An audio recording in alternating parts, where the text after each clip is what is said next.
Delhi high court ने कहा अगर आपको भारत पसंद नहीं है तो आप यहाँ काम ना करिए। नमस्कार दोस्तों, हम आपको बता दें क्या है पूरा मामला। दिल्ली हाईकोर्ट ने गुरुवार को विकिपीडिया से कहा कि हम भारत में आपका बिजनेस बंद कर देंगे। सरकार से विकिपीडिया बंद करने के लिए कहेंगे अगर आपको भारत पसंद नहीं है तो यहाँ काम मत करिए। बहुत बड़ा फैसला दिल्ली हाईकोर्ट लेने वाला है। हम आपको बता दें कि जिस तरीके से पूरा मामला सामने आ रहा है, दरअसल मामला विकिपीडिया के खिलाफ मानहानि केस से जुड़ा है। न्यूज एजेंसी एएनआई ने जुलाई 2024 में विकिपीडिया पर मुकदमा किया था। एआई ने आरोप लगाया था कि विकिपीडिया पर उसे केंद्र सरकार का प्रोपेगेंडा टूल बताया गया है। एएनआई को केंद्र सरकार का पिट्ठू बताया गया है विकिपीडिया पर, जिससे कि भारत की छवि पूरे देश के सामने, पूरी दुनिया के सामने खराब हो रही है। एएनआई ने विकिपीडिया से इसे हटाने की मांग की और 2 करोड़ रुपए का हर्जाना भी मांगा, जिसके बाद विकिपीडिया ने कोई भी एक्शन नहीं लिया। इसी के लिए दिल्ली हाईकोर्ट ने कहा कि हम आपका व्यापारिक लेन देन भारत से बंद करने की सरकार से सिफारिश करेंगे और यदि आपको भारत पसंद नहीं है तो आप भारत से चले जाइए। एएनआई ने पूरा पक्ष रखते हुए कोर्ट को बताया कि विकिपीडिया ने बदनाम करने के लिए झूठा कंटेंट पब्लिश किया है। न्यूज एजेंसी ने दावा किया है कि विकिपीडिया फाउंडेशन ने न्यूज एजेंसी की इमेज खराब करने के लिए, उन्हें बदनाम करने के लिए झूठा और अपमानजनक कंटेंट पब्लिश किया है। एएनआई का आरोप है कि प्लेटफॉर्म पर अपने पेज पर यूजर्स को एडिट करने की विकिपीडिया इजाजत देता है। हाईकोर्ट ने 9 जुलाई को विकिपीडिया को एक समन जारी किया था। 20 अगस्त को पिछली सुनवाई में कोर्ट ने विकिपीडिया से एएनआई पेज पर एडिट करने के बाद जो जानकारियां डाली गई उसके लिए पूछा, तब विकिपीडिया ने बताया कि ये जानकारियां उसने नहीं डाली हैं।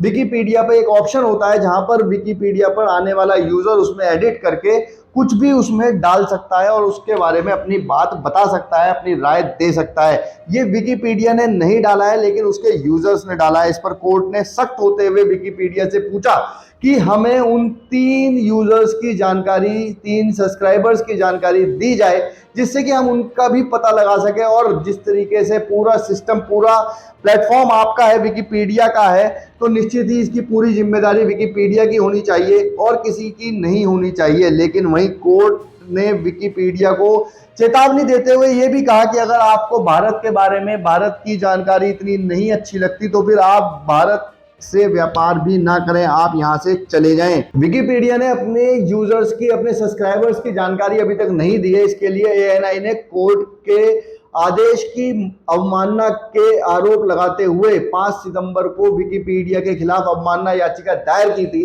कोर्ट ने अवमानना याचिका पर विकिपीडिया को नोटिस जारी कर दिया। विकिपीडिया का पक्ष रखने वाले वकील ने कहा कि भारत में उनकी एक यूनिट है, इसीलिए उन्हें जवाब देने में और समय लगेगा।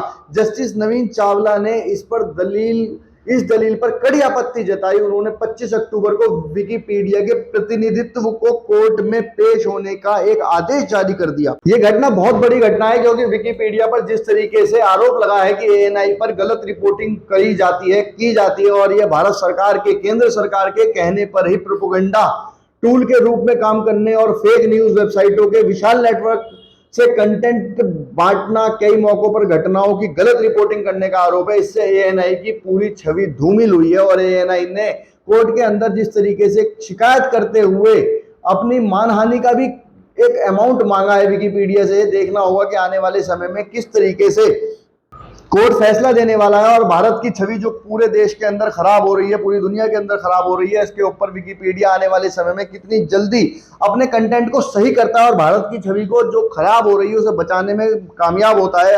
वरना जितनी सख्त कोर्ट इस समय दिख रही है, उससे माना जा रहा है कि विकिपीडिया के ऊपर आने वाले समय में एक बहुत भारी जुर्माना भी देखने को मिल सकता है।